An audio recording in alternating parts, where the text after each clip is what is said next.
The Flogcast may occasionally contain explicit content that makes it not safe for work or for minors. It also doesn't provide an excuse to use the same words on Bay 13. Normal Big Footy rules still apply. Alright, so this is the Flogcast for round 2. The emotionally checked out Tiger Starburns is here, and I'm joined by the Queen of Bay 13, Morgan Ashley. Hello. And her sycophants, we have the Andrew Mackey of podcasts from St Kilda Cookson. What's up, all? And joining us from the future home of his football club, we have from Hawthorn, Penal. Hey, Bruce. And also joining us, obviously, is the Flogcast resident ladder collector, Dan. You sound very robotic. That's because he is a robot. What's up with the voice, man? Your voice has changed. I'm using the laptop, not the headset, this week. Oh, so you sound like everybody else. That's great. Now everyone thinks your voice sounds like shit. He had a voice filter on before. Goo or tears for this week, and I think this could go a very interesting way considering it's been a fascinating week. It's good to have football back finally, #Penalty, but there's a lot to talk about, so who wants to go first? Suppose Goo, Jack Stephen Goo, 2-goal Goo, beating Brisbane Goo, you know. Beating Brisbane Goo. I was shitting bricks thinking, oh, we're going to fuck this up halfway through the game, but we won. So, hey, wins always gooing. It's quite a high bar you've set Yeah. there. I didn't know that beating Brisbane Goo was a thing. It's better than losing to Brisbane Tears, so win's a win. Positivity, I guess, Cookie, but fuck. Well, there's more tears, but I'm going to let someone else take that. Well, I was thinking you were going to take the tears. Yeah. Who else wants to go with that? I'll have Goo for a Hawthorn recruit, and it's really not either of the two you're thinking of. Ty Vickery? No, close, but no. So the record-breaking effort will probably be discussed in detail later, so I won't get to that now. But it's actually Ricky Henderson that I've got Goo for, just because he was kind of maligned, and at the time when we picked him up, I thought, what the hell are we doing picking this guy up? And like when we played him, it was like, what the hell are we doing giving games to this guy? But he's actually turned out to be an okay pickup. Like he's filled the void left by Brad Hill and professional shit truck Billy Hartung quite nicely. And probably had his best game for the club the other night, and good on him. I like to see maligned players have the sort of turnaround story, so that was a nice little moment. Hawthorn totally picked him because his junk was on TV once.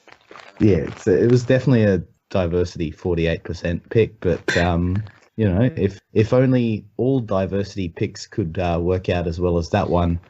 Unfortunately, the female CEO Still on that. Who's next? Well, I shouldn't be judging because I'm hopeless at this segment, but Penal and Cookson have had Goo for players that have had a good game and beating Brisbane, which is just fucking North beat Brisbane. Look, I don't even have Goo or tears. I have a question, and it needs to be answered because I overheard this conversation on the train a couple of days ago. Can a person with no arms be a goal umpire in the AFL?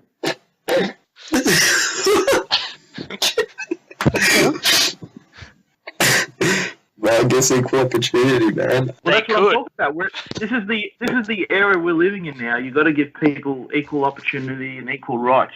Look, I don't think being able to signal would be the hardest thing. I think it would actually being able to run to cover the goals without, falling over, losing your balance, or, if you hit someone, you're going to land on your head. You're someone who has lived their life without no arms. God damn it! Now I've got that image in my mind of the no arms goal umpire just trying to run between the posts, and it's so freaking. Hey, Susan never break her arm. No, it's true. No excuses for Steve. But if you're someone who's lived their life with no arms, you've kind of learned how to balance yourself whilst moving around, and I tend to think the signalling of a point or a goal is minor compared to the other aspect of deciding whether the ball going over the line was a goal or a point. So how the fuck do you wave the flags? Well, how about you have your teeth? Do you know on South Park you got Miss Claridge who was in that machine because she was burnt and she had 2 beeps for yes and 1 for no? You have one of those for the armless goal umpire. You overheard this conversation on the train, Yes. and you were fascinated by it. I was chortling. I was giggling to myself. This will be great to raise on Monday. Well, I mean, you said it off the top. I mean, equal rights being what they are, fairness. Well, no. Well, you have to be able to do the job to get there, though. It's not like they have to run pretty sharp time trials even for goal umpires. Yeah, but the majority of the main thing you've got to do is to determine whether the ball was a goal or a point. Well, they're not blind. Went out of bounds. No, they're not. Of course not. So it sounds like you want the best and most accurate umpires, irrespective of how many arms they have. Yes. That's reasonable. That would be okay. Like that wouldn't be a political correctness or a mad thing. If I was asking if an arm could be a boundary umpire, then that's a flat out no, because being able to throw the ball back in is one of the major parts of what they do. Yes, that's true. Unless they kick it over their head like Luke Parker. Well, they can improvise, I suppose. Or you just get one of the players to throw it back in. So are we all unison on the armless goal umpire? Well, we just have a legless one. Go to whole hog. Well, they can't move then. I mean, it's just... There's wheelchairs. Well, okay. Yeah, that Kurt Fernley cunt crawled his way through an airport terminal. He could crawl his way. Oh, you're not bringing him up again. Ah, fuck him. Crawl Kokoda could crawl across the goal line. But it is quite crazy how people who have grown up without limbs they learn to improvise and You've all seen motivational videos of people with legless. I don't think they aspire to be goal umpires though. There would but be. They can. You can be anything if you put your mind to it. I saw. Well, we've all guy seen with- that Dylan Alcott guy, whatever his name is, a tennis player. I want to know why the cunt has a Fitbit. Is he tracking his steps? Ooh. Oh, that's not very nice. Jeez. What does he have a Fitbit for? Well, he's still covering the ground, I guess. It's all the arm. The arms are like the legs would. And they're trendy. Let him wear it. That measures your pulse and all that other Pay for shit. his coffee. I've seen a guy with no arms and no legs texting on his phone with his stumps. He's just learned how to do that. Go. And You so can put- there's You can no wave reason the flag. you couldn't keep just pulling the flag out of the pole and just stick waving it. the flag around. in your armpit or something and just wave your upper body around really fast or something. There you go. I think we need to move on from this. No, I don't think it's settled. Are we agreed on armless goal umpire? I don't think we are on the wheelchair goal umpire. I don't think we need to be. Yeah, it's kind of bugging me though. Right. Some things just don't have an answer, Dan. Some things are just beyond us. Yeah. What's the sound of one hand clapping, Dan? Same thing. Morgs, you wanted to go last? Yeah, you and Daniel Chick played with one left Oh, finger. he's missing a finger, not two arms. Daniel Chick can't play piano, that's about it. No, all the clarinet. Well, basically any instrument, really. To do drums. Yeah, well, that Def Leppard guy. Anyway, I'm going to go with tears, and as Cookson hinted, someone was going to go here. It's tears for the Australian cricket team. I am disgusted with what's going on. I would echo the sentiments I've read a lot on Day 13 this week, as this is what it feels like to be an Essendon supporter, except it's not what it feels like to be an Essendon supporter, because none of them actually admitted that their team or club did anything wrong. But this is something else. It's embarrassing. This is what other teams do. That's normally how it's been. Other teams do this shit, not us. Well, This team doesn't even need to do it. They can win on their own merits. They don't even need to do it. And we've been worse than this before and never had to resort to it. Like we've turned out some teams that are absolute rat shit that have been comfortable getting rolled by average teams. I mean, everyone's lost to Zimbabwe at some point, or Afghanistan. I mean, it does happen. We've never lost to Afghanistan. We probably did at some stage. But a series in South Africa that's fairly evenly poised, and they go down. It's a four test series. It wasn't even the deciding test, and they go down this road. Some people are even suggesting that this whole tampering has been going for far longer than just this test series. There's now a big question mark on the latest Ashes series. No, you didn't need a Tampa to beat the Poms. Look at New Zealand. That hasn't been too hard for them. People are just shite. But did you see the video of Bancroft? Yeah, and that kid's been put under the bus. I feel sorry for that kid. No, but did you see him from a previous test putting sugar in his pocket? No. No, I haven't seen that. Oh, so I seen on Facebook today a video of him, and I think it might have been the Sydney test because it was dated January, and he scooped 2 spoonfuls of sugar into his hand and put it in his pocket during tea. Ooh. Ooh, so How would you do that? Can assist the ball tampering. Yes, of course it can, but that's what England used to do when they licked the mints and stuff like that. They have the mints and they'd shine the ball with the sugary honey residue sort of shit.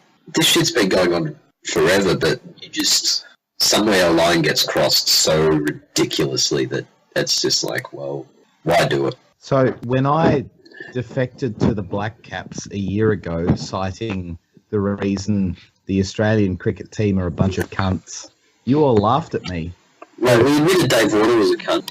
Who's laughing now? It's still us, because Glenn Maxwell, all his political opponents have been cut down. Glenn Maxwell will lead us to glory and respect once again.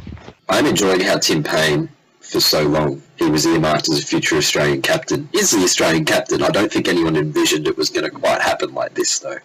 What I find quite weird, though, is that all the other countries are heaping on saying, oh, Australians are cheap, blah, blah, blah. It's like, the English have done far worse than us across the years. They've probably been doing it for years, but they're grasping at straws because this is what happened when they did it during the Ashes and all those other times.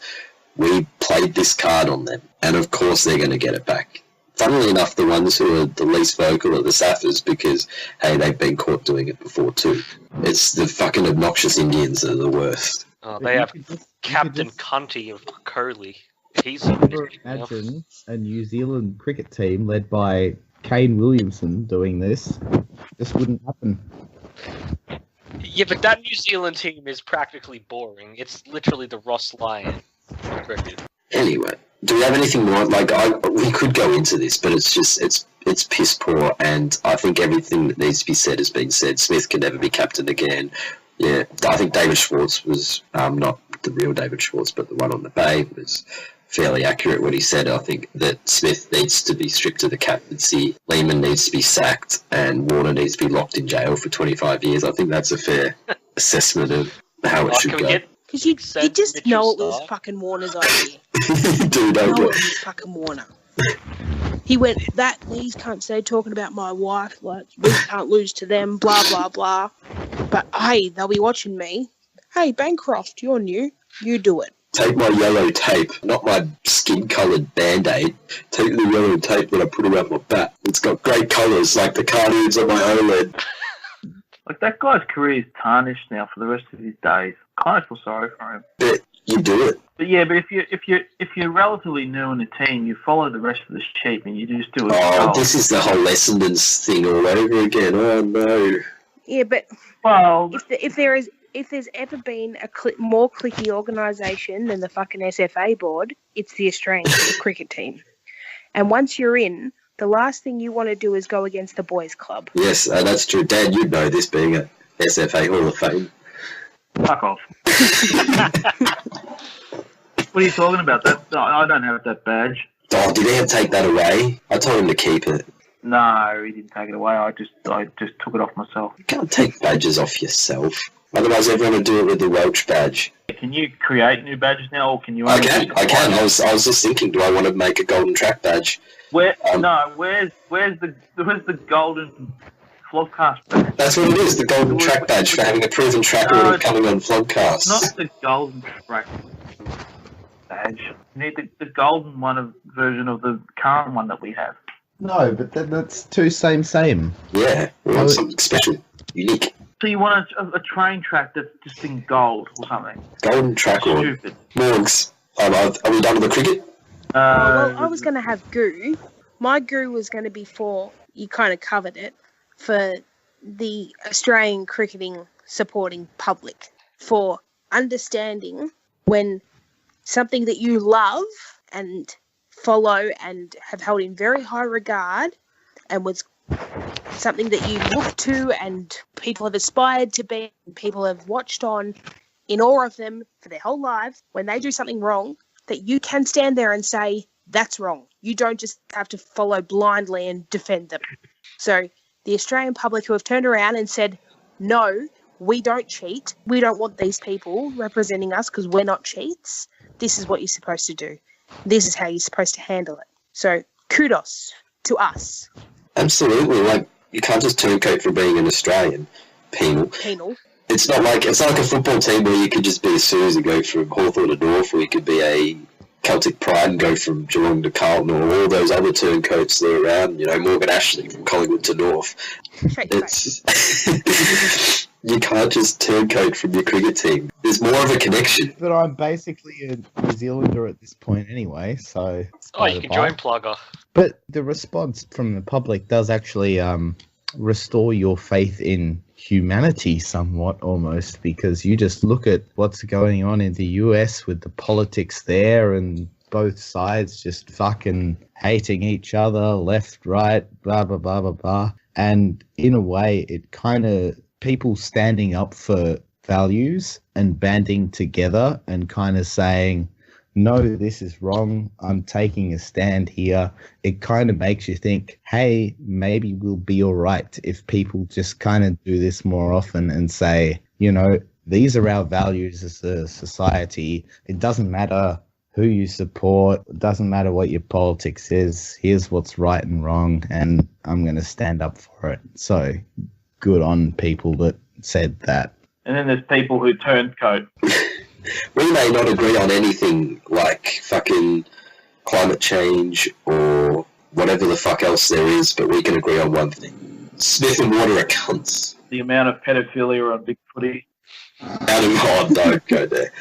Well, 80% would agree. Yeah, 80% would agree.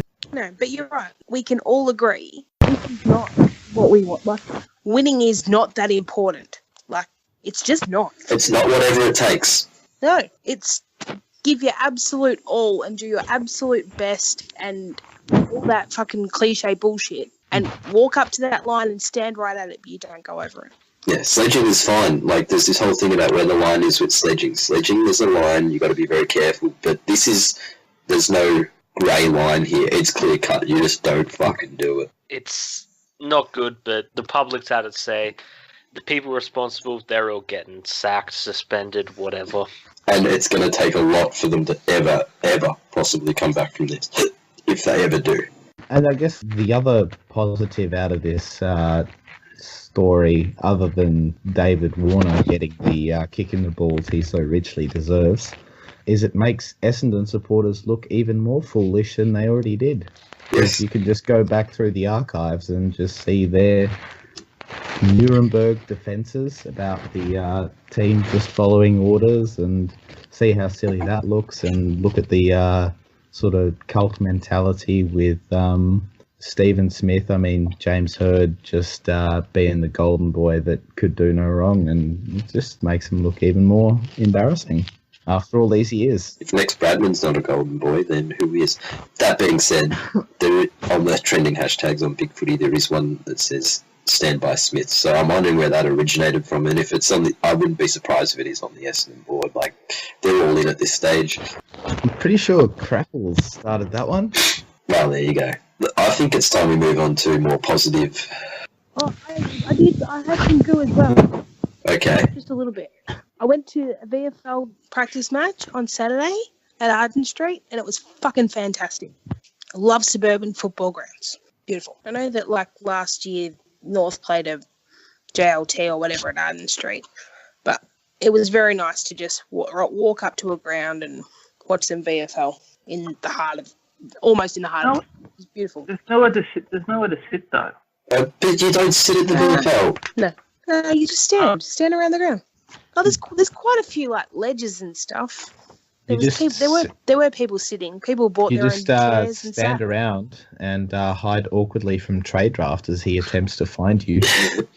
Let's move on to more positive things in the and football's back, and it was. I think it was a pretty fucking good weekend of football. There was high scoring, there was some good contests, there were some shit ones, but what do you expect? Not everything's going to be perfect, but overall, this was an exciting start, I feel. And I reckon we'll start with the closest of all games, where, well, Melbourne it. I think is the best way to say it. The more things change, the more things stay the same. I think if they had a bit more mental toughness from completing boot camps, they might have inched their way over the line in this one. I think that if Max Gawn wasn't spending the whole time when he had the ball looking at the screen to see how many seconds he could kill, he might have kicked the goal. He also, if he missed it, might have given them the chance to reload. I get that you should ice the clock and all that shit, but your number one priority has to be kick the goal. That has to be what's going through your head, not 30, 29, 28. Absolutely. You shouldn't ice the clock unless you're in front like that North player did last year. Because you just disrupt your normal routine, and obviously it came back to bite him. It's so typical of them, though, counting their chickens before they hatch. Like, oh, I'll ice the clock when we're not in front. We'll send out a finals email when we're not even in the finals. I thought it was a pretty good game. Oh, it was great. High, fast, good to watch. The last few minutes really let it down with the skill errors. There were some fucking shockers in there. Oh, Geelong wanted to Afternoon lose game. that match. Oh, Menzel missing from closer than Gawn a few minutes before that too. It was just, I don't know, what else we got out of it? Well, Ablett's back, kind of. Yeah, my bold prediction not looking so good right now. It's a tough midfield to stop if Dangerfield comes back next week. Well, that's the thing. If you got a midfield that good, if the forward line's semi-functional, which with the new young guy that they've got, it was all right. Menzel's up and about. Yeah, that said, Chris got in charge. Maybe they can't go all the way. They look dead on like a team that is set to lose another prelim this year.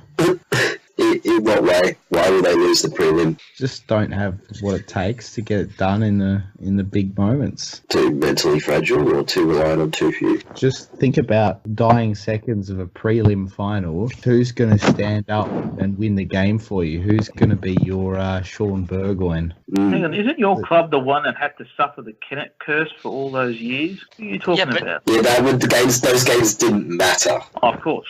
Those They're games didn't talking matter. about getting it done in a cutthroat prelim final, and so far just Geelong aren't up to it.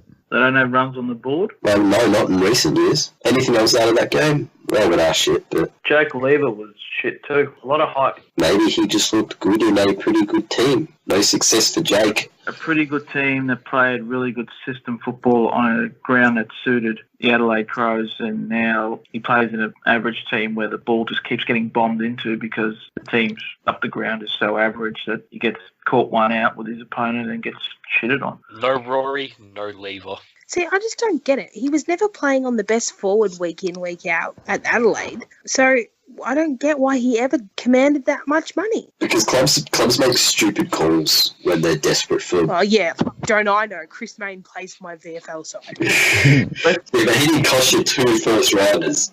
Like, I don't think Melbourne were crying out for defenders. I don't think they were. They were not great on that front, but they were crying out. It's enough to chase someone like Lever. It's more of a luxury pick. Well, they had the luxury enough of playing McDonald forward and back sometimes, so like you weren't scraping the bottom of the barrel, to be honest.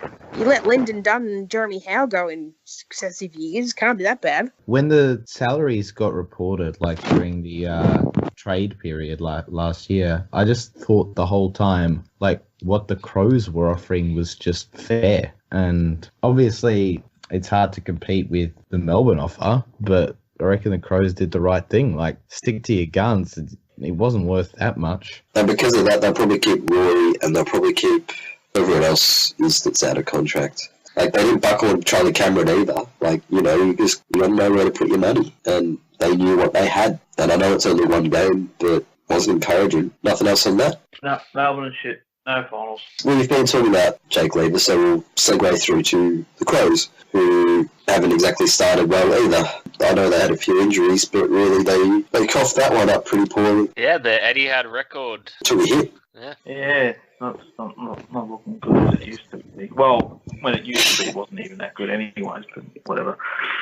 Yeah, they lost to the Bombers. Stringer played like shit though. Yeah, I was going to say, it's like it wasn't, none of the improvement came from Jake Stringer, who was Fucking that 10 goals on Anzac Day is a long way away, man. Yeah, and it's only going to look even better when it actually does happen. And so, What else do we have out of that game? Essendon really came home with a lot of gas in the tank, didn't they? Yes. Are you suggesting something there, Pete? I don't know. There may have been a little bit of sandpaper on the bench at 3/4 time. Yeah.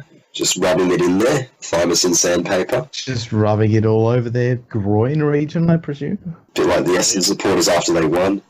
So I've got an Adelaide talking point, but I don't know if I bring it up now or in talking points. I'll do it now. We got nothing else. So apparently they went on some weird cult training camp. What? So this isn't quite boot camp. This is more touchy-feely. No, the title of the story is called A Cult-Like Pre-Season Camp Debacle Left Senior Adelaide Crows Distressed. Elements of an emotionally distressing Gold Coast-based training camp left several senior Adelaide footballers shaken and frustrated. Fox Footy has been told multiple experienced Crows were bewildered and mentally distressed after the club's first pre-season camp in 7 years turned sour. Unlike Melbourne's debacle, the cause for concern centred on the emotional well-being of the players, especially half a dozen or so senior members of the team.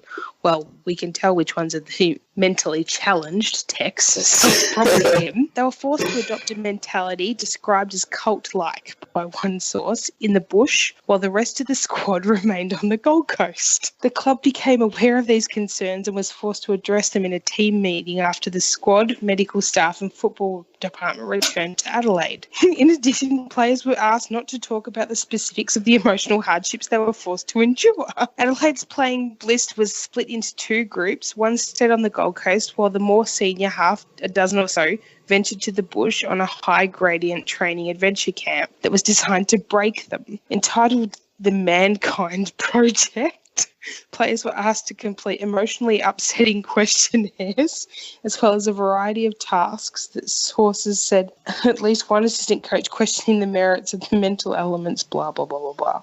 is there any info about the questions itself? No. They went to a place in the Gold Coast and they thought they were going there. They had their shorts and they were in a bus and were basically blindfolded for about 24 hours in a bus. What? They were blindfolded and a guy was talking to them. They had food and didn't know where they were going. It was more about the mind than physical. It was in the middle of Australia where they ended up. What? Fuck, no wonder they were distressed. They probably thought they were going to end up in a barrel. This is like that scene with Willy Wonka when all the people get on that boat and they end up seeing all the images and everyone starts getting sick. Some players are still not in a good headspace after the training camp, said one source. Well, I would be too if I was stuck on a bus blindfolded and I ended up in the middle of Australia. Fox Footy has elected not to name the players who became distressed during and after the camp due to their mental well-being. Oh, wow. But Dan, you get distressed like if you're on a bus, even if you're not blindfolded. You're right. Someone I had do Chinese food and it upset them. because it takes me 2 hours to get to the ground, and it is distressing. And nobody on the bus brings up people without arms being goal umpires. So this story came out at about 9 o'clock, and it's already 7 pages on the Crows board. But a lot of them are like non-story. Oh, it's a fucking story if you're still mentally shot. So is the haka a fail now, and they have to resort to something more? It wasn't a haka, it was a power stance. Now they're going to do it blindfolded. Yeah, do it blindfolded. Tell the players to run out on the ground blindfolded and go through the banner and do the whole warm-up. What was the thought process? Like, okay, we tried copying the All Blacks and that didn't give us a premiership, so maybe this year we should try copying Jonestown? Like, but don't the Ports of Police call them the KKK anyway? So you're saying they weren't blindfolded as much as they had hoods put on them? Yeah, probably. Big white ones. Taken out to a secluded location where they wouldn't be found and burnt a few crosses. Like, I get, they say that, whatever, however many percent of football is played above the shoulders, but it's a bit extreme. No wonder they lost. Can we just chalk this up to the fact that the Crows are head fucked, legitimately, and Essendon's not really that good anyway? When South got tough, they were reminded of the tough times during the pre-season when they had to do stupid questionnaires about the families or something, or having to get on a bus being blindfolded. Do Essendon still did the lights that Eddie had before they run out? They probably did, and the Crows players had flashbacks. It's dark again. Oh no. I didn't notice that till last year because we never played them at Etihad, but when they played, I think, North, like the stupid bomber thing going around and the air raid siren, and like it was just so tacky. No wonder the Adelaide Crows got scared by it. Fucking hell. Imagine if Tex was there. Nothing else on the Crows and Essendon? No, you can guarantee they're not going on that camp next year. They probably won't want to travel to play the Suns. Let's go to first game at Optus Stadium, which was a pretty entertaining sort of game, to be completely honest. It was the buddy show. Oh, yeah. He looked good, like 2008 good. Yes. It was an ominous sort of display from Sydney as well for a team that went 0-6 last year and basically cost themselves a legitimate shot at the flag by leaving themselves no margin for error. They took the pre-season seriously for once, and they came out fucking ready to play against West Coast, who, they bought it. Nat Nui played a giant game. They had, Hearn and a few others. They had some guys play good games. They played pretty well, and they still got rolled at home. It doesn't matter how good your midfield is, but when you let Franklin kick 8, you're not winning games. You need to stop him. I think this ran pretty true to form though. Like most people expected West Coast to drop off because Matt Predis, the GOAT, has retired and left a giant Predis-shaped hole in their midfield, and no Sam Mitchell there either to pick up the slack.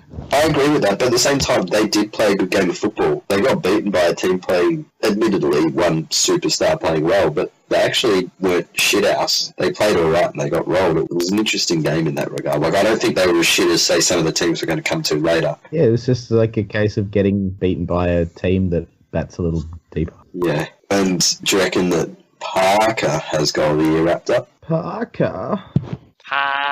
It was amazing. It was fucking good. Amazing. But he might suffer from it being the round one goal. Yeah. Whereas by the time the end of the year comes along, it's a long way off. And plus people vote for it. Oh, hang on. It's a fan vote. Well, no, it's fine. There's no Sydney fans. Joe Daniher will win when he kicks one from 15 metres out. I'd give it to Max Gawn for his non-goal on the weekend. I'll back Orazio Fantasia in to scoop up the fan votes, probably because BT will create 10,000 accounts to do the voting. Or maybe one of Stringer's 10 on Anzac Day will win it. The whole ground, the seating kind of looked very sort of Ponford stand new. Yeah, well, it is new. No, but it had that Ponford stand sort of. So does Adelaide Oval. I guess that's the modern Australian stadium design. That sort of. It does have that Etihad feel though as well, in that it doesn't appear to be different at any point around the. It seems to be just this whole one circle. There's no difference. It's not like the MCG where there's a few distinct areas, or Adelaide Oval where there's 3 distinct stands. It's like this. If you were there, I reckon you'd sort of not know the difference between one end to the other. But that's a nitpick. It looked pretty sick. But I do hear they don't have escalators on the platform at the train station. No, if you're a whale with legs, you're gonna struggle. Hang on, there's no escalators at the ground? No, on the platform. Oh, no, on the platform at the train station at Perth Stadium. You've got to walk, you cunt. How is our armless, legless goal to get to the ground? So let's move. Carlton showed some signs on Thursday night, and that's not very pleasing. They're getting quite a lot of decent young players there. They showed how Richmond are nothing more than a middle team with 2 really good players in the team. Because that blowout in the first quarter, if that happens against a good team, you're not going to get that back. Is that Carlton winning the premiership, Dan? Yeah, but I'm stupid. Don't listen to me. It was a bit of a rough start, but that said, if we'd kicked straight, we would have rolled them by a shitload in the end. I don't think there were enough 50-metre penalties against Richmond, to be fair. I think there could have been more. But no, Carlton were actually pretty good. It was an entertaining game, and I thought we'd roll over them in the third, but it took until the last. So, they played pretty well. Gave them a head start. Happy to get through it with the first hit out. But disappointed with the flag celebration. That was pretty limp, both literally and metaphorically. If anybody saw that, the flag raising. No, I missed that. I only just got the start of the game. Yeah, it was pretty piss poor. Oh, they could get it up. It literally didn't wave. Someone had to walk away holding the end of it because there was no breeze. Otherwise it was just hanging there. Yeah, that's what happens to me sometimes. I just go outside and wait for a bit of a breeze, and I manage to... Cool breeze? Yeah, oh yeah. Then you managed to get your flag up to half mast down. There you go. Get that nice, cool, bristly feel between your agates, and it's like, yep, here we go. I know where I'm at. It's all good again. So did you just have a flagpole in the middle of the ground or something? Yeah, it was basically on the 50 arc, and it was about half the height of the flag. Oh, sorry, twice the height of the flag. Sounds like they didn't rehearse it. I don't think they thought it through that well, no. But then again, I don't know what anyone else does. Like, I would have thought it would have made more sense to hang it from the fucking flagpoles above the scoreboard or some shit and someone raise it there. That was what I would have thought would have made more sense. Yeah, that makes more sense. Everyone knows where those flags are. Yeah, and you'd be able to watch it and it would look really cool against the night sky on TV and everything like that. But on the ground, it just looked pissy. It looked like it was very amateur hour, I thought. And, the flag was limp and the players started much the same way. But do we have anything else out of that game? Kerner could be the best key forward in the league within, I'll probably say, 4 years' time. He has it, whatever it Well, is. who's he going to play for in 4 years' time when Carlton trade him? Oof. Yeah, that's what I was going to say. Which one of him and White are going to get traded? They kick far too many goals. But in regards to the unfurling of the flag, we had the flag brought out onto the ground, attached to wires, and then sent up to the top of the MCG. No, we should have done that. Now, I'm not sure about you, but you've had 37 years to fucking plan what you're going to do with a flag when you get one. They didn't expect it. They had no idea what they think of. Well, watch the fucking video. We had Simon Prestigiacomo standing on top of the fucking MCG roof thing. Yeah, but what if the plan Richmond had was written in the 1980s and it's had break defense emergency? It's got fucking manure all over it. It's been in the microwave. Because I thought I didn't watch the game, but I'm sure I seen Peggy standing next to it, talking shit. Yeah, she and was. I was like, surely that's not it. Ours was a spectacle of a thing. That's what I was thinking. I was like, this is it. I left the bar for this. Is that the best you can do? Is that the best you can do? Literally the worst flag unveiling ever. Dogs probably did it worse. Yeah, they probably had that little shit dog that shitted on the flag and then it cucked it. Alberti and Gordon were playing tug of war with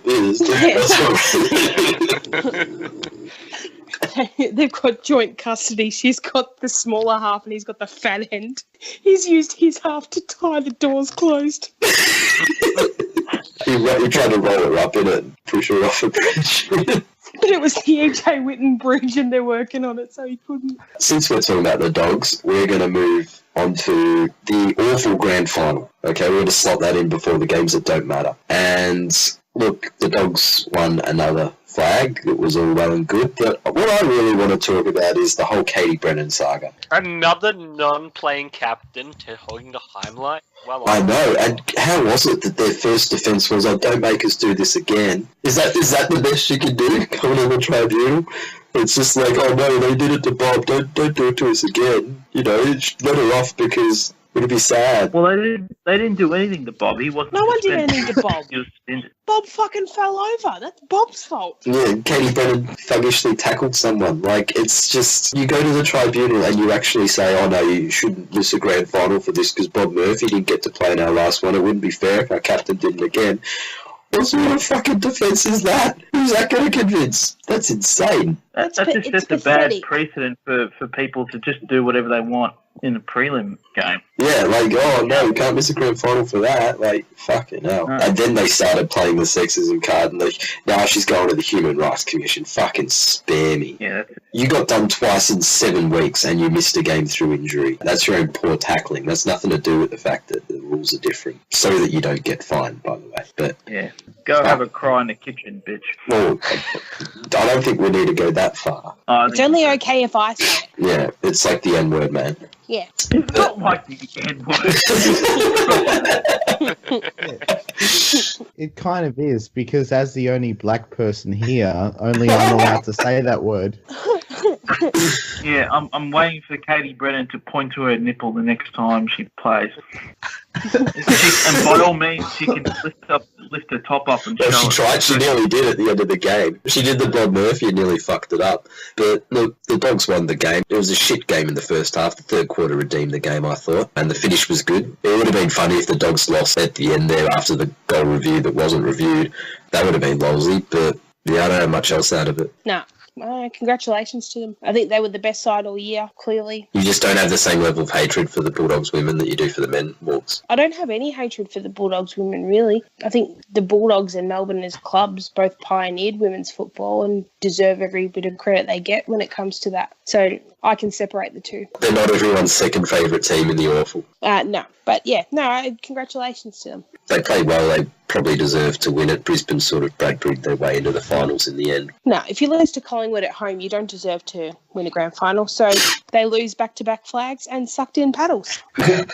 Anything else on Katie Brennan? Oh, no. Who cares? No. I absolutely hated them bringing up, like, fucking human rights and fucking equality and all that shit. Like, you fucked up the argument on day one, and now you're just throwing any shit at the wall and seeing if anything can stick. And what you do when you do that is you trivialise what actual issues women have and what actual issues women have in sport and in equality. You trivialise them and you make people laugh at you because you've brought it up in a situation where it doesn't belong, and you do yourself more harm than good. So fuck you for that. Absolutely. That was a ridiculous thing. They could have challenged the tackle on what it was and the lack of concussion and all that shit. Yeah. They could have done that. Challenge it on its merits. But they went Bob Murphy this. Don't come with, crying and fucking tears. No. No excuses. What if the tribunal members said, we'll let you off if you make us a sandwich? All right, DVB. I think that would be the case for the Human Rights Commission, Dan. She'd be more likely to offer him up her fillet of fish. Let's move on. We'll stay on the Dogs. And, well, we have one good Dogs premiership side. We have one former Dogs premiership side. They're a complete fucking rabble now. Who would have thought the board wasn't the most embarrassing thing about the Dogs after round one? That was pathetic. But how fucking irrelevant are they? 82 points and no one gives a shit. Nobody. I don't think people are all that surprised that they got dumped, because they're not very good. Well, but it's not about losing, it's about how you lose. Yeah, people expected Collingwood to be shit, but they're still, like, calling for Bucks' head, but no one's, like, talking about the coach or the players or anything, so... It's not about expectation, it's just about no one cares. This is about fucking equality. Put them under the fucking microscope. Fucking Bevo's gone mad. He's gone from playing no ruckman to playing fucking 3 ruckman. Plays Mitch Honeychurch when he is an absolute potato with arms and legs. Top 10 and teaches top. What a fucking farce. I saw Honeychurch was playing and I went, he's back to his 2016 level. Form, he's back in the side. See, I don't watch a lot of the Dogs, but when we played them in the pre-season, I went to their board afterwards for, like, lols. Because I enjoy, like, especially when another team has been leading by a lot and we come back and beat them, I really enjoy watching it unfold on their board. And the amount of hatred they have for Mitch Honeychurch is next level. It's like Jared Blair on the Collingwood board. Hilarious. But they didn't give a yelp. It was pathetic and really... How do you give so few shits within the space of 2 years? What sort of club just goes, like, Richmond have come out and we've actually started with playing with a similar brand of football this year. The hunger's still there. The Dogs won a flag and they basically said, cool, we did it. Like, we won a flag and we had a better home and away season the year after. Like 2011, we were better than we were in 2010. It's just there was one side we couldn't beat who worked us out. Yeah, Hawthorn Bradbury 2008, but they didn't miss the next year because they rested on their laurels. It was more because they had hit some injuries and some bad luck and maybe they got there a bit early and, perfect storm. The Dogs have just not given a fuck. Well, the important thing is that 2009 season sort of drove us to come back the following years. Drove you to recruit Gibson and Burgoyne too. Yeah, it sort of said we're not going to get back to a grand final if we just do nothing. And so they changed the game plan, changed the personnel, whereas the Dogs seem content to just do nothing for a couple of years. But, like, they're not even playing Caleb Daniel, and they're playing, like, because I had to talk to some guy at work today. Like, I don't care enough about to know who actually played for them. But he's like, they played some kid who played in the JLT and got 6 touches over playing Caleb Daniel. That's insane. There's a lot of issues there. I mean... Billy Gowers, that's who he is. He had 10 disposals, 5 kicks, 5 handballs, almost 40% efficiency. Hope he plays next week. But Bevo's a bit of a space cadet. I don't know if he's trying to reinvent the wheel or what he's doing, but it ain't working. There is something funky down there because, like, instead of topping up with Josh Gibson and Sean Burgoyne, they've topped up for a flag with Hayden Crozier and Jackson Trengove. And Shaki. Josh Shaki. I mean, Shaki might come good if he ever gets his fucking head right. Maybe they should send him to fucking Adelaide on one of those camps. They can't do any more damage. Let's see if it works the opposite way. Yeah, it's like the only way is up from send Tom Boyd too for good measure. Is Shaki injured? No, don't think so. But I think both him and Boyd sat in the tours this week. While Easton Wood played in the forward line. Yeah, so their VFL side's got more salary cap money in it than yours. And we've got Wells and Main in ours. Yes, and just still ahead of you.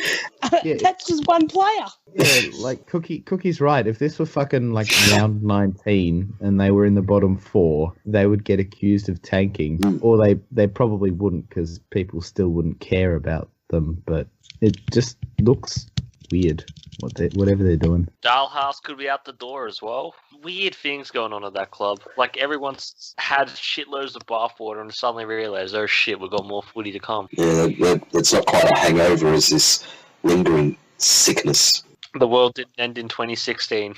Like, actually maintaining success, you don't just do it by luck. You don't fluke it. You have to build and you have to improve, and you can't just go, oh, well, we were good. It doesn't work like that. And they just don't seem at all capable of putting in what needs to be. Maybe they don't care. That's what I reckon. I don't think they care. They got there, and I don't think they care to come back. Yeah, I think you're right because they got there on pure emotion and a bit of luck, a lot of luck, and they don't seem to be willing to do the hard work to get back there on their own. They are recipients of the flash in the pan era of footy, like Richmond. Oh, here we fucking go. I want to use the Richmond comparison here, though, because Richmond missed 37 years. There was a feral 37 years wanting it, and the supporters and the club want more. Whereas the Dogs broke a 60-odd-year drought to win only the second one. They're going to be famous forever. Yeah, those players will be lords at that football club for the 40 people that will actually stay on board. They will lord them forever because the premiership players at the Bulldogs, there's fucking less than 50 of them. Oh, yeah, alive, there's less than 30. And the supporters are happy because they got one. Whereas bigger clubs, more successful, historically successful clubs, like Richmond, like Collingwood, you know, Collingwood won 2010 and we're about to burn the fucking joint yes. down. About to burn it down because that's not what we accept. Without a bottom 6 finish in that time not frame. Not good enough. Well, yeah, we haven't even finished in the bottom 6. But still, it's not good enough. It's not and good when enough. you demand success, that's how you build a strong club and how you keep a strong club. But if you just literally, these supporters, if you spoke to any of them, they would have said to you, oh, I just wanted to see a premiership once in my lifetime. Fucking losers. I want to see 10 of them. Let's see 20 of them, not one. I said I just wanted to see one premiership and now they won one. I want to see another one fucking this year. Yeah, you come to expect it. You want to see it every freaking year. Like crack, Penal. That's like the attitude you should have. You should say, our team should be winning the flag this year and next year and every year, and you should expect that. Success should make you hungry. It should make you hungry. It should make you want more. It shouldn't make you go, oh, fuck, we were good in 2016. I feel bad for Tom Liberatore. Yeah, that was shit. Pretty sad for him. Especially because he actually looked like he was going to have a go this year, unlike last year where he didn't give a shit. He got some good drugs this year. Let's move on. Collingwood came up a few times in that Dogs versus Giants game. We'll move on to Collingwood Hawthorn and the record and the... What the hell happened to Sidebottom's hair? It was more tragic than I'm You more shaved it for a interested in charity, you monster. I'm I more didn't know interested that. in He looked Darcy like Moore's Oh, hair. Cookson. It looked like he's Apparently. bald. I hope St Kilda players don't do anything like that for the Good Friday appeal this week because I think otherwise we'll have to label them as tragic next week. I hope No, the Good Friday appeal we kick goals. when St Kilda fucking play Collingwood, they'll probably put some mean comment on their banner about Sidebottom's hair. Bullies that they I'm are. surprised they even let St Kilda play in the Good Friday game, considering most of their players wouldn't be allowed around children. We've gone through the rebuilding stage. All our players are now vanilla midgets. Your players couldn't even be in the cheer squad because they need working with children checks. Name a St Kilda player right now who's controversial, who's not called Sam Gilbert. Name a St Kilda player not called Jack. Jake Carlisle, he's been banned from the sport and got caught doing cocaine. And that was when he was at Essendon. Now he's a good boy. He is talking. No, I'm pretty sure he served his ban when he was your player. Yeah, he was your player serving his ban when he got in trouble, Cookson. But he was an Essendon player when it happened. No drugs at St Kilda because we can't afford them. We spend yes, he can. The government probably pay for him. Yeah, just like Moorabbin. Anyway, governments play for every sports stadium. Look how well I've deflected from our shit show of a game. Yeah, I was at this game. You guys were very concerning, and I'm not sold on Hawthorn yet. Tom Mitchell was very, very good. No Mirror was promising, but same old shit from Collingwood. And yeah, this is more about. Can Buckley tag an opposition? No. The thing that shits me most out of this, and sorry to steal your thunder here, Morgs, but the whole idea, Darcy Moore got smashed all last year because the midfield didn't deliver it to him well, and he was too young and inexperienced to actually play the role they put him in. So Buckley goes, oh, move him down back. Yet Collingwood looked at their best when they swung him forward. It's like you don't take a guy and move him just because he can't get a kick like that when the floor is not really with him. Speaking of shit hair, what is going on with Darcy Moore? Was he auditioning to replace Craig McLaughlin in the Rocky Horror Picture Show or something? Well, my mum said he looks just like his dad did when he played. Isn't that what his dad looked like? Yeah, his dad looked exactly like that. She's like, oh, this is like watching fucking Peter Moore play. I was like, oh, is it? I don't know what he looked like. I know what he looks like now, but I don't know. Like, what are your thoughts on what happened, Morgs? Like, obviously there were clear problems with intensity, but like, I don't even need to listen to the press conference to know what happened, or to know what was said, or to know what our game plan was, because it would have been we backed in our mids to go against their mids, and that's why we didn't play a tagger on him. But who are you going to get to tag? Not one of these cunts know how to run that way. Not one of them. Fucking Pendlebury. I posted on the Collingwood board mid-game an anti-Pendlebury post, and I got 5 likes, and that's a first. I never usually get anybody agreeing with me. The wheel is turning. The wheel is turning. He handed Smith a goal on a platter while he stood there and watched him mark it 5 minutes from him. And that would have been close to you if you were in the MCC. Yes, it was right in front of me. Like, I sat in my seat and I just thought, how can we ask any more of these kids or expect any more of these kids when the person who we pay $1 million to this year puts in an effort like that? How can it possibly be the coach's fault for every single thing we do wrong when that is what we deliver? Do you think that Nathan Buckley said to him, you know what, Scott, when you're in the defensive 50, I don't want you to man up. And when you're in defensive 50, I don't want you to chase the ball. There's no way anyone... That was the high ball, wasn't it, where he didn't contest? Yeah. Yeah, and he was the only one in the vicinity who could have let the contest, and he sat there and watched it. And there's no way he couldn't have got to that contest. No, he couldn't. Just not. He just chose not to go. And if he gives away the free kick, he gives away the free kick, but it's better than Smith marking it uncontested. You might get lucky and the umpire just goes, oh, it doesn't look like he infringed. But what it does, it shows an intent to the people around you that if you're going to go to that contest, I've got to make sure I work my ass off to go to that contest because that's what's expected of me. But they just fucking walk around like they're in a haze. Like they're not there. And how that is shot on goal as well. That was Max Gorn-esque. Definitely captain's point. I'm obviously very vocal and my anti-Scott things come out and my mum doesn't agree with me. I was sitting in front and I turn around and I go, when he misses this, you will tell me I'm right. She's like, he won't miss this. And I was like, I looked her in the eye, like stared at her, I go, yes, he will. And when he missed, I turn around and she's just like, no, mate, you will all see. One day you'll all wake up and you'll smell the shitty anti-Pendlebury roses and realise that Morgs was right. Yep. And I don't dislike him as a footballer. I really don't. He just should be better than he is, and it's all efforts. That's all it is. And I hate players that are overrated, and I hate it when people chug goo about players, and it shits me when they do it about mine. And the umpire bias, like he'll get a free kick. What that free kick was for when he had a shot on goal, I've got no idea. No idea. I think Isaac Smith abused the umpire That's what I got watching the telecast. Was it his hair that was doing the abusing? No, he smiled at him funny. Ben Stratton's hair was abusing all fucking laws of human decency. He was in another stratosphere. If it makes you feel any better, Morgs, I've heard a strong rumour and sort of facts would seem to back this up that although he may be earning $1 million this year, he isn't doing a very good job of keeping his money, is Pendle's. He's quite unaccountable when it comes to his finances as well as his on-field demeanour. Gambler? No, not gambling. Just he's really shocking at investing. And I heard from someone who knows him that he lost a lot of money. He probably bought Bitcoin last month. Lose a lot of money in the gym? No, that's not a joke. Like, he invested in a gym.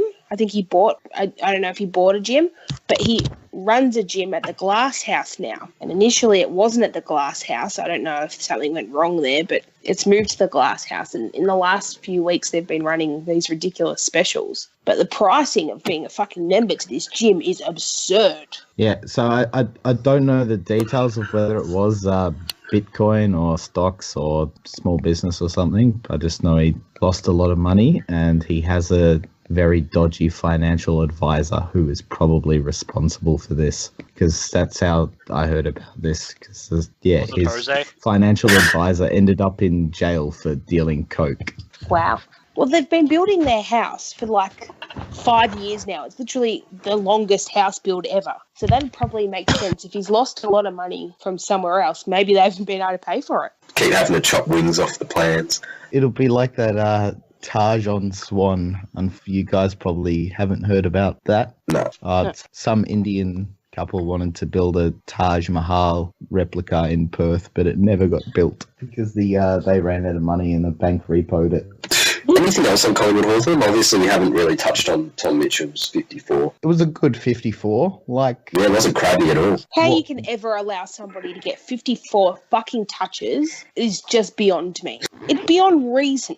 Whether you think they're damaging or not, 54 fucking touches. And Tom Mitchell, with all due respect, is not a damaging footballer in general by foot. He's not going to slice you up. He's not going to sidestep you.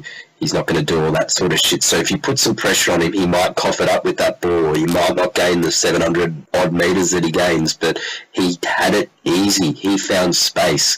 He did what he wanted every time he got the ball instead of was rushed every time he got the ball. He had 54 disposals at 70%, for fuck's sake. It says a lot that I think 4 out of the top 10 most disposals in the game have happened against Buckley's coaching. It says a shitload. Well, this says a bit about Collingwood's defensive mindset in the midfield too. Pendlebury. Inside bottom would have been there for all of those. No. Pendlebury, side it's just Pendlebury's fault. Trelaw.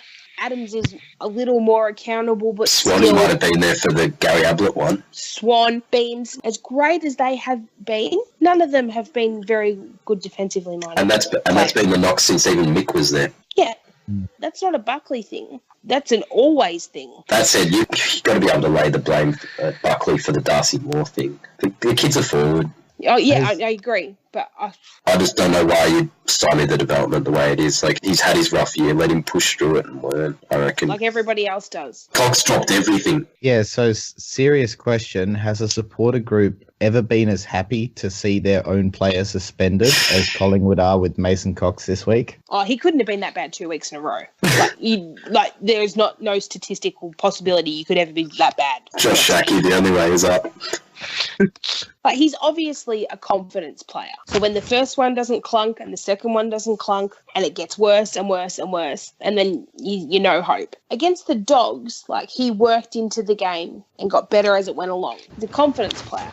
This doesn't come naturally to him. So when it doesn't click, it really fucking doesn't click. It was Tom Hickey-esque in that big men stand out when they fuck up. It was reminiscent of that game where Tom Hickey could not do a thing right last year. That was but it just looks more obvious because he's 700 feet tall. Yes. And I guess when big men do it, they look more unco doing it too. There's just that unco-ness to it. The ball hits the deck and they don't recover. Because he's obviously so tall and he's pretty skinny as well, so he's sort of got that gangly, long-legged look, and he just looks like a unco giraffe generally. So I haven't watched the replay because I'm not fucking putting myself put through that twice. But a lot of the times I felt like he doesn't read the play well enough to get to space at the right time. So when players look down the ground and they go to kick to space, he doesn't realise it's for him until like a second later. So he starts moving. He only gets his fingers to the ball and then drops it. Like he doesn't set himself to mark it. He's just running too hard and just palms him every time. And I don't think you'll ever be able to teach him to read the play. Probably not at this stage. That's not something he's going to pick up. Let's move on. St Kilda carved out a good win, it turns out. Yeah, gooey. Gooey. If I'm being honest about my side, Jack Stephen is our only midfielder who's not fucking vanilla. He's the non-vanilla midget. He is chocolate in a sea of shit. Chocolate in a sea of shit. Well, you wouldn't say it. Yeah, exactly. How do you know the difference unless you taste it? And you realise it's a seal turd. Oh, you get what I mean? The metaphor works. Just roll with it. I thought Seb Ross was the best thing since sliced bread last year, Cookie. He's old news. It's now the Stephen and Akers train. Where's Hugh Goddard, the guy in the leadership group? He's not in the leadership group. So Starburns said he was. And I, the St Kilda supporter and member, am saying he's not. Who are you going to trust? Oh, maybe if he was in a leadership group, they wouldn't be so vanilla. Well, maybe. But we won. Yay. It was a good win. We wasted a draft pick on Paddy McCartan. We should have picked Peter Wright. Well, you should have picked fucking Petrarca. Yeah, Alright. Then you'd have a midfielder who's not vanilla. Yeah, but when Josh Bruce goes into the ruck, we become shit. So I bet Nathan Freeman isn't vanilla, but sadly we will never find out. get it, Nathan Freeman. We need your energetic runs. He's not vanilla, he's ham-flavoured. He's still on for the Norm Smith, I believe. You're an idiot. I know. But Brisbane was surprisingly good. I mean, well, apart from Hipwood, who managed to look like an even bigger lesbian this year. Somehow that's possible. I don't think it's that surprising that Brisbane should be better. Yeah, no, I called him to improve. They smashed us into clearances, if I'm being honest. For all the youth that does come home, they have drafted a few local ones that can't, that look okay. So you would think they would improve. They had Christensen's, the Dirty Rooters fit again. Cameron's up there. Beams is no quad strikes for a while for Beams. And they've got Hodgie from Yeah, good bloke. Yeah, did good bloke do anything? Did he snipe anyone? No, but he did look quite fat and slow. So just like McCartan then, except 15 years older. Yeah. And successful. Yes. Hey, Paddy's still got years to go. Nothing else on St Kilda's gooey win. We had Oh, no, I think- fireworks. Oh, God. It was excellent. Fireworks at the game. It was just, proper. How can your club afford fireworks? You're like the most pricey club in the AFL right now. I never said they were good fireworks. I just said, and besides, we can just go to Chinatown and get some anyway for like $10. They have firecrackers or something. It's like those crackler things that go...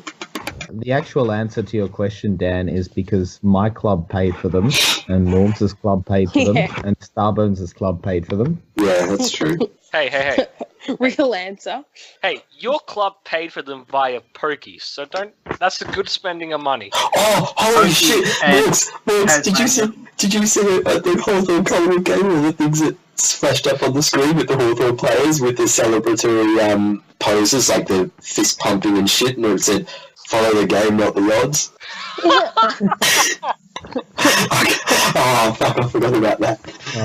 Every time I saw it, I couldn't help but laugh. I go, from the family club with all their fucking pokies, follow the game, but not the odds. But, of course, play the pokies as much as you can, please. But on your way at home, hit up Zagami's and put fucking next week's rent in it. Go Vegas at Waverley Gardens, or whatever it's called. Caroline Springs. Yeah, that did make me lol. Anyway, nothing else on St Kilda Brisbane, so we'll move on to the... No, but you're welcome for your fucking shitty fireworks. Yeah. I thank you. At least you didn't shove them up a dwarf's ass or something.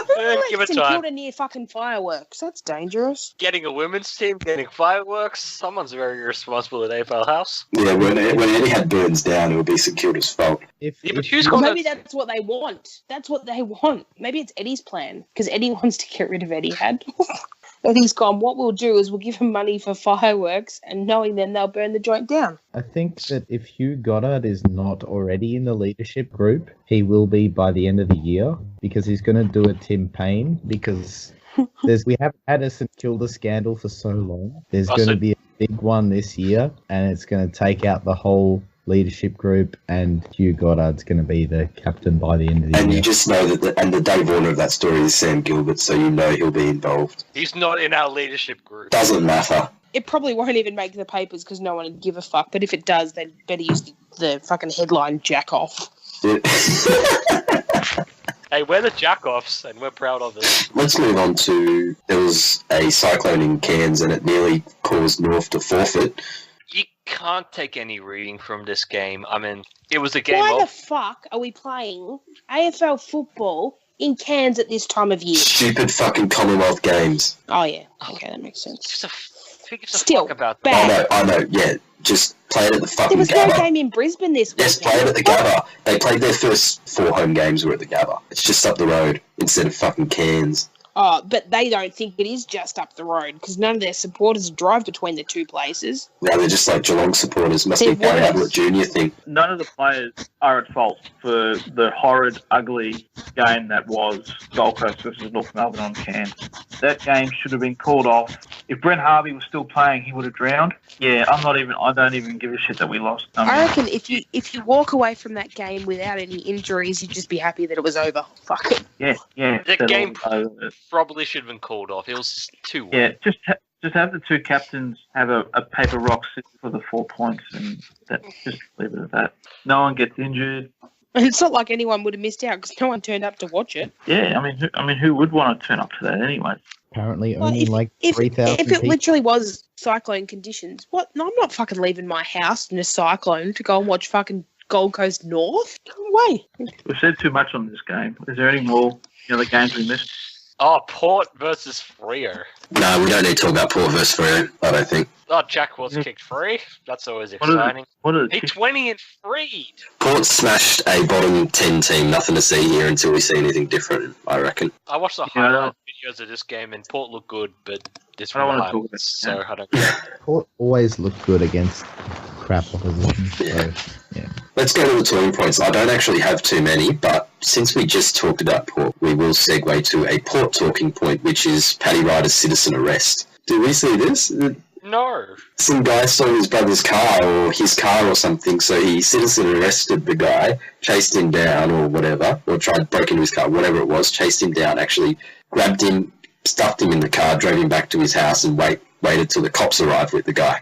Pretty impressive effort. Just shows you the difference between the two Adelaide clubs, really, that over at Port they citizen arrest people and the Crows they get head fucked by blindfolds and buses. But The Crows players get citizen arrested and held captive, whereas Port are fucking Batman fighting crime. They're fucking pretty unlucky to have come up against him. Like, imagine if it had been Chad, he would have just looked at him real sad and walked off. who's someone slow at Port? Oh, fucking Motlop would have chased. Unless they broke into his fridge. Let's move on to, this is, I think, a talking point Cookie's fairly passionate about, the AFL theme songs being re-recorded or remastered, whatever the fuck it was. But, yeah, I didn't notice it for my own club's theme song. because you didn't use it. Richmond were the only team who changed it. Oh, We were the only ones who went with a new one because it changed the lyrics of skin to shin. Apparently everybody else actually had the song recorded for them, were given the choice to use it by the AFL and chose not to. So it was a big fucking waste of time, which if the AFL had actually asked the clubs where they wanted it, they probably would have got told no in advance anyway. no, so the AFL wasted even more money. What a shock. At least it wasn't on your club this time. Yeah.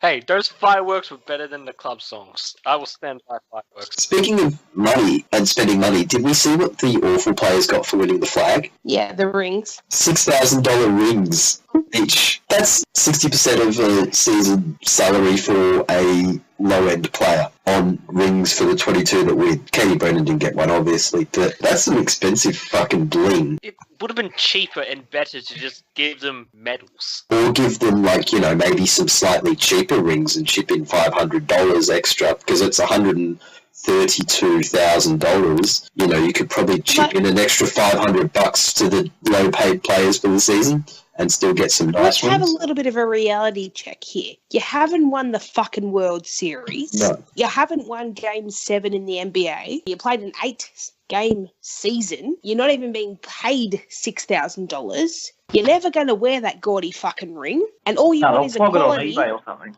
All you want is equality. Well, get a fucking medal and shut up, Morgs. How embarrassing. That's just another example of the AFL having far too much money to spend. They could have saved a whole lot of money and just gave them aprons or something. Dan, you can't make that joke. N-word, Dan, N-word.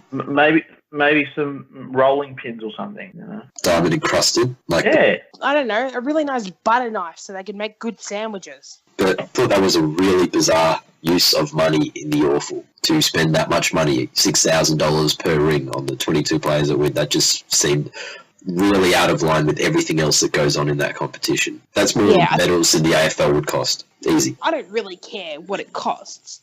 I think it's a waste, whatever. But who's paying for it? And you're playing a game that's not generating any profit, and that just seems like another expense on top of an outlay that I'm happy for them to make. But I don't get that one. Like, I just think that's a stupid decision. Why don't you put that $130,000 into employing full-time umpires? Or just kick some of it back to those players who don't earn a great deal as it is. And why would you want a $6,000 ring? Why wouldn't you give them a bonus for winning a premiership? Yes. Give the players a bonus for winning a premiership. Because that would matter more to these girls who are fucking having two jobs and trying to juggle work and this. What the fuck are they going to do with that ring? A Bunnings voucher.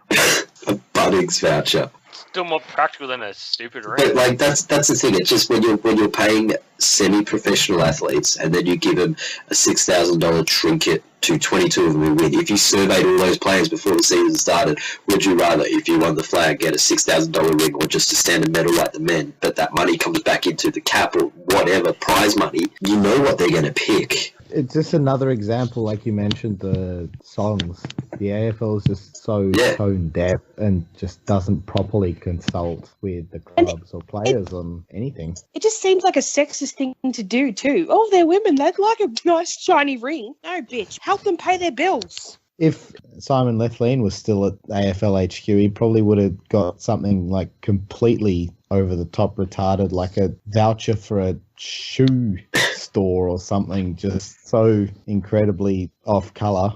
What I've never understood is, why would you want a ring anyway when you want a sporting event? Like, medal, fuck yeah. Money, fuck yeah. A stupid ring. The American thing with the rings is that you can wear a ring. Like, you can wear a ring and show it off all the time. No one walks around with them. There's such a thing, jam. They walk around with their medal. Give them like a year's voucher for petrol. That'd be better than a goddamn ring. They win Mark of the Year. Oh, they used to get a car, now it's petrol. Now it's like $500. AFL's gotten really cheap. I've got a talking point now that was going to be my tiers right up until the Australian cricket team went ahead and did their thing. My talking point relates to the biggest beneficiary of nepotism since Hamish McLaughlin, Kate Sheehan, and her green card friend, Daria Gavrilova, and fucking Premiership Cup. We all know what I'm talking about here. No, I'm not 100%. Yes. Okay, so the story goes, every single employee at Richmond, whether they were involved at the club the whole time or they're Johnny-come-lately like Kate Sheehan, who turned up right at the end, all got a little bit of time with the Premiership Cup, got to take it home, you know, photos with their family. Hey, Premiership Cup, you know, we've got a cup, may as well have a bit of fun with it. So Sheehan took it home. She lives with Gavrilova, the tennis player, and Gavrilova posted a handful of images to social media. You basically... I think the gist of it is she was using it as a bucket to, like, wash her car or some shit. Is that the story? I've not seen the pictures, but... I didn't see the pictures, but I thought she was washing her clothes in it. Washing her clothes, yeah. She was using it to wash something. I think she put 3 items in it and was acting like she was washing them. I haven't seen it either, so that might be wrong. No, that sounds about right. I've heard she was washing something with it, like it was filled with suds and shit. And the playing group was obviously shitty with that, but... Like, how fucking stupid do you have to be to let that happen? If that's the worst thing that's been in that Premiership Cup, then it's been a solid summer. But that doesn't matter. The Richmond players are allowed to do whatever the fuck they want with it. They want it. But it's theirs. It's theirs. They can do what, like, someone said, but apparently the Richmond players pissed in. Like, I don't give a fuck if the Richmond players pissed in. They can piss in that cup all they want, like it's a fucking drug tester thing. They won the flag. Well, your club probably feels differently if they're allowing employees to share the cup during the off season so that they can take it home. That's for fun. You're not meant to disrespect it. It's not your cup to disrespect. Well, that's your interpretation of. That was the playing group's interpretation too, and apparently a couple of them tore shreds off her over it because these pictures found their way to social media. That's how everyone found out. So do the employees have to take home the Premiership Cup after all the players have pissed in it? Or It probably needed a wash. This is starting to sound like a different kind of pre-season cult ritual. Hey, don't you start, because I hear the tradition of pissing in the Premiership Cup was started by Hawthorn. It's a new video. It's called 22 Guys, 1 Cup. It wouldn't be. But you know what? If you win the cup, you can do whatever the fuck you want. But if you're at a football club and the only reason you got a job there is because your dad's a fucking very, very well-known journalist and your job is entirely ceremonial, and you let your housemate, who really, she should know the value of silverware because she doesn't fucking have any, all along that line, you should know better not to fucking disrespect a piece of, yeah. Has George Powell had some time with the cup at his place? No, he doesn't like 37-year-old cups. Wait, no, isn't he technically still like an employee of the club? He's not an employee, it's a ceremonial position, but yes, I believe he is. They never sacked him, so he should have time with the cup. Absolutely. And he'd probably drink the pissy holy water because it was from a bunch of young boys. He'll touch that cup like it's never been touched. Honestly, I hope we got rid of him, but I imagine if we got rid of him, they would have announced that because they'd be glad to be rid of that particular stain. But yeah, I think it's poor. When you win the cup, you've got the right to do whatever you want with it. That's what it is. But when you're an employee like that and you're someone who's actually in the sporting industry, you don't treat something with that disrespect. So how can the players be allowed to disrespect this, but other Oh my employees God. who played a little role in achieving your club's ultimate success? Kate Sheen played no role in achieving the success, and Gavrilo played less. Club feels differently if they're going to allow her to have... No, because the club cards say, you take it home, and you take it home, and you take it home. No, you don't get to. So Yeah, they can. Sure. what would happen if St Kilda won a flag or a premiership and we let Warney take it? What would happen then? If St Kilda won a flag, it would be used as a sex prop, sex toy, whatever. They'd probably insert it up a dwarf's ass and make him sit on it. Jennifer Kite style. Isn't Jane Bunner St Kilda support? You want to see a good Saints scandal, you're going to have to go to whole hog for it. You're going to have to give us a premiership. You want a good scandal, got to have a good opera. See, listen to you. You're going to have to give us a premiership. Fucking earn it. Earn, same shit, really. Here he is with the hands outstretched again, just like his fucking tin pot club is. If we're finished on that, can we move on to this week on the Bay? Because I got a segue here. No, I've got one thing. According to Alistair Clarkson on Talking Footy, there's been an overreaction to cricket's ball tampering scandal, and it's perhaps not as serious as we're making it out to be. Penal, please explain. So Luke Hodge did ball tampering. That explains why Hawthorn won. Hand him back, Penal. You got to hand him back. How could a coach actually think that? I think this is cause for investigation to all of Hawthorn's premierships in the last 10 years. You know, their entire history, that club is tainted. This is a good time to say that I just went to get a drink, so what did I miss? Clarko thinks the Aussies did nothing wrong. Oh dear, Clarko. I'm afraid he's become like one of those fucking right-wing politicians. He's been listening to Jeff too much, just going into bat for his own team, not standing up for what's right and wrong. The Australian cricket team's not even his team. Yeah, but it's his country, obviously, unless he's defected to fucking Ireland, like all of yous. Clarko's been spending too much time with Jeff, obviously, and it's fucked his brain. I reckon we should give Clarko some of that Adelaide pre-season camp treatment. That's what we should do. The Australian cricketers might sort their fucking heads out. Blindfold them, but instead of driving them off into the Australian outback, drive them off into the South African wilderness. That'll teach them. So put them on I'm a Celebrity, Get Me Out of Here. So this week on the Bay, Thread of the Week, I would like to nominate the thread It's called Bob Murphy Complete Twat. Not so much for the content that was mocking Bob getting a show, but for the appearance of the image of Sakura's trophy room and the jokes that followed that. What is up with your dark trophy room? Barstool holding up your solitary cup. We can see where the budget for fireworks definitely was skimmed from. It's a bit sad and tragic, I'll admit to that. Need some neon, some carpet, a fucking light. It's like a rape dungeon with a window. It's so sad. It's really, really sad. I want to know who decided, yes, this will be a phenomenal photo to take to post on social media. I mean, we're definitely not spending Collingwood's money on interns, that's for sure. Like, you just have no awareness of what you're actually doing. Like, you post a picture of the only thing that you have worth having in a fucking broom cupboard that looks out onto a wall and a shitty part of the ground. Like, what the fuck? You know, like Carlton, who can donate a flag to a gangland funeral and not get it back for 20 years. They do have 16 of them. If one goes missing, it's okay. The rest are there. You have one cup. We are being ambitious, though. Instead of having a trophy, a cabinet, we're having a trophy room. In this case, literally a trophy room. But you've only got one bar stool. Where are you going to put the next one on the floor? We'll just get some cinder blocks and some wooden planks. It'll be fine. Like, even the Bulldogs had a better setup than that. I'll give them credit. At Whitten Oval, they had like all fucking historical fucking things mixed in these group of cabinets that kind of went through their history. And I don't know, some of Ted Whitten's spoof or fucking, I don't know, all this other shit and old jumpers, and because there's nothing more pathetic than having a cabinet with one cup in it. So they had like previous jumpers and fucking, I don't know, original records and other stuff, and the VFL Cup was in there. So you could put their spoons in there. We use them to eat. You could put, didn't you win the Wizard Cup? You could put that in there. Because the Bulldogs had their pre-season cup in theirs. Like, you've got to be a bit more creative when you've only got one. But putting it on a bar stool in an empty room doesn't seem very entertaining. Fireworks aren't going to pay for themselves. If you were a St Kilda player and you walked past that every day, you wouldn't be inspired. Would you walk past it every day? It looks like it's out of the way. You'd never. It's like they're ashamed of it. Oh no, we won one. This goes completely against our culture of failure. Better not put it out there where it gets seen. I blame David Schwartz for his lying campaign about the 66 grand final. So as a result, we've hid it in shame. It's his fault.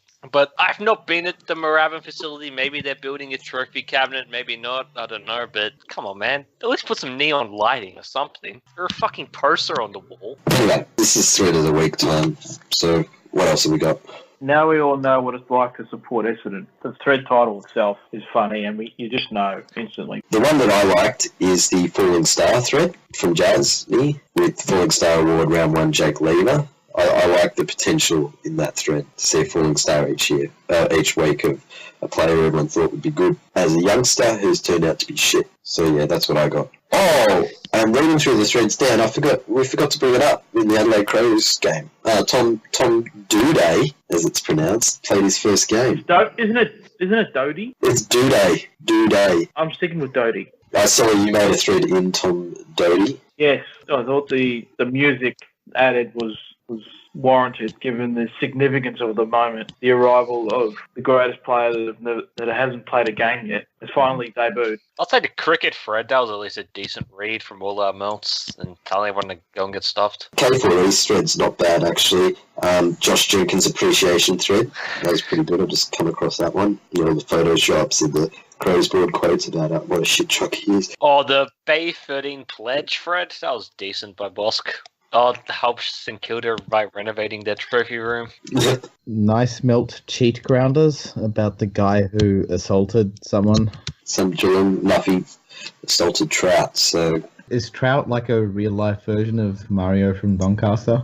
Trout always rings SEN, but he's a real Richmond supporter. He's the one who wears the wig behind the goals, the yellow wig. He's in the KFC boy gifts. Oh, yeah, I think that rings a bell, yeah. You'll find him on some of the earlier pages in the photoshops. Which one do we want to give it to? The best one. Yeah, well, which one's the best one? Give it to was it Vesti that made the one about the young player who we all think is going to be great. It was Jasny, but we can give it to that thread. Yeah. Okay, the Falling Star thread. Flog of the week. Who we got? Whoever's decision it was to change the whole mechanics of the tipping competition. Oh, Chief. Oh, Yeah. Chief. Yes, you can have this one. My God. This whole thing looks like the website looks like the Subaru website. It's not how it's pronounced. Someone said it sounds like something Plugger would say when he's happy. Super brew. Subaru, yeah. It sounds like Subaru. I thought it was Subaru because it looks similar. But anyway, why did we have to join this fucking website, this tipping website, to do our tips? I don't even mind that. The worst part is that it's not even counting the tips properly. It's your margins are putting people getting closer margins are putting them above fucking getting the tip right, which is the entire point. The number one rule has to be you get it right. Not I tipped Collingwood, but I tipped the right margin, so it was okay. It's just so fucked up. As the person who created the Bay tipping thread, to have that taken from me and put onto this shitful website with its shitful formula, I am furious. Yeah, like if we knew this is what it was going to be like, we could have easily done it the way we used to with Bender when it was on freetips.com when Bender ran it like years and years and years ago. That was so much easier too. Yeah, that was when we had Tom Waterhouse. But yeah, like that was better than because most people use footytips.com anyway for some other competition. Yeah, what's wrong with the mechanics of having the tipping on the forum like we've always had? I have not asked. It's not a question that I really gave a shit about until I saw the ladder. And then I went, that doesn't make sense. And then, of course, of all people, it had to be Plugger. Who was going to be the person who got screwed over with more tips that was lower down the ladder out of everyone? It had to be Plugger. That's so backwards. God. It's like, I've got 6 tips, but I'm below someone with 5. It's a conspiracy. Was he the first person to notice, or? I think he was, yes. And then Alter Rob started. Then I remember the STP. I was like, yeah, of course you'd fucking know. But yeah, Plugger was the first that I saw notice it. And I went, of course it's Plugger who's getting screwed. But yeah, it's shit. And I think Chief deservedly can have it for that. Normally I'd say no, leave Chief alone. But this time, no, bad move, man. Bring back the old tipping. The old tipping, you could change your tip during the game because the website hadn't updated it yet. Worst of all, everyone had to use a new username, so whoever the fuck it is who got the least tips this round, I don't even know who it is to enforce it. Because I can change avatars now, so I can fucking enforce a Basil avatar on someone. But I don't even know who ADC is. It says they're from Zimbabwe, and he's in 124 competitions or something. Dishonorables, what do we got? I've hardly been around to see anything, so... Can we just say Bosk? He was quite shit-fighty this week. You can give Chappie UK a mention, because he's just lazy. What did he do? I'm willing to nominate Micaiah by default. Well, he's the one of 18 that are in the Supercoach Premier League, and he's asked for Kidinia Park to do his team for him. That's not cool. Yeah, you got to do your own team, even if it's shit. That's just lazy, so you can get stuff. Micaiah, yeah. He's the front runner to be the Geelong supporter who assaulted Trout as well, judging by that thread. It didn't take long till everyone started tagging me. Micaiah, why'd you do it? Yeah, that'll do. We'll go to the previews. This week, the tips. Dan got to do them last week. This week, we will have... Does anyone want to put their hand up? What you're saying, the coin has been given the red vest this year? We can bring the coin back from time to time. I have a New Zealand coin, if you would like to use that. Okay, well... They all look like the Australian coins anyways. Yeah, but they're not worth the same. No, they're not. They're like diet Australian dollars. Diet coins. We should start our own cryptocurrency. We can call it that. And we'll get Scott Pendlebury to invest in it. Anyway, Peter's got a coin. It's a New Zealand coin. It is. It is the beautiful 50-cent New Zealand coin, and it. Oh, is that the Any big flying prawns? circular coin? Yes, it is circular. It's got.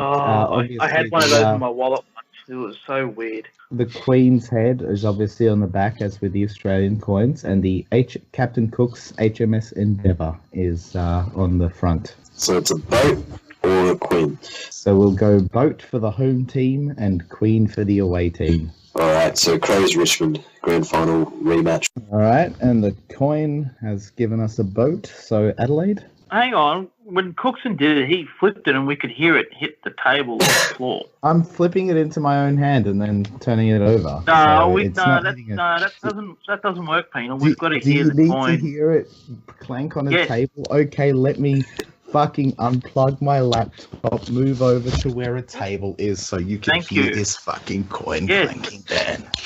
Thank you. You don't have any autism charges, Dan. It happened at the same time of the episode. If somebody tosses a coin and you didn't hear it, did they really toss a coin?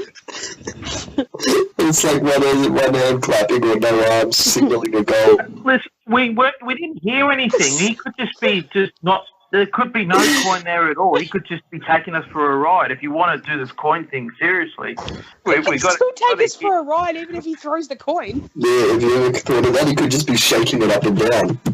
All right, so Dan, do you want me to do the Adelaide-Richmond game again? No, No. North versus St Kilda. All right, here we go. Ah, fuck, I missed the table. Draw. He sounded like you flipped it into a bowl or something. Oh, fuck. Oh, Jesus Christ. Did you hear the noise or did you not? Oh, you might have to do it again. No, fuck off. North, it was a boat, so north. Carlton versus Suns. It's a Queen, Suns. Sounds like one of them, toilet things that you sit, those metal toilet things that you sit on if you're in a wheelchair. Bedpan. Yeah. Why would you have one of those, Penal? Keeps his egg in it. Table. Collingwood GWS, it likes Collingwood. Bryans versus Melbourne. What? The coin did a bunny hop or something. That one fell out of the bedpan. It fell off the table. It's a small circular coffee table. It's all I've got. So is that Bryans? It was Brian's, yeah. What's the next game? Freo, Essendon. Freo. Dogs, Eagles. Eagles. Colas, Puffers. Hey, that was the floor. We had the floor. Oh, shit. This is more funny than I thought it would be. Port. And finally, Geelong Hawthorn, I think it is, yeah.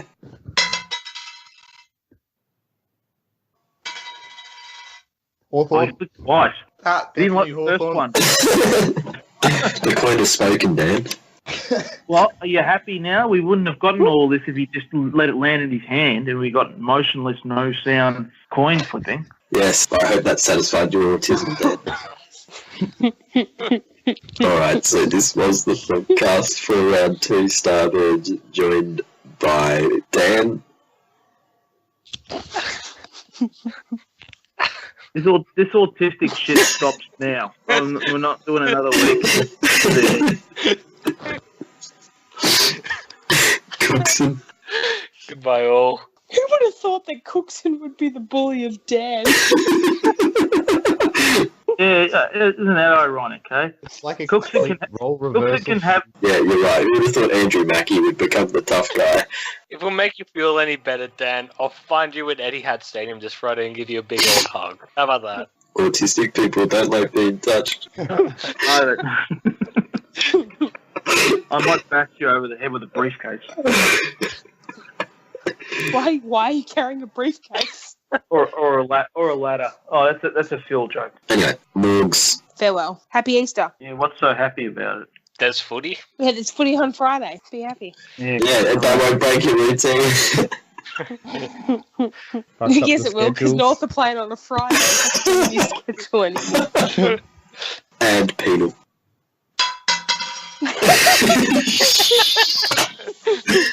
See you, Bruce. Thanks for coming, eh? Sure. Oh, bro, this has been a choice podcast. Hope you're back next week, bro. It's been fully sick, haven't you, eh, Penal? Bring power. We'll get the chili bins and we've got some Mountain Dew, bro. We can have a real cook-up, eh? Thanks for listening and see you next week.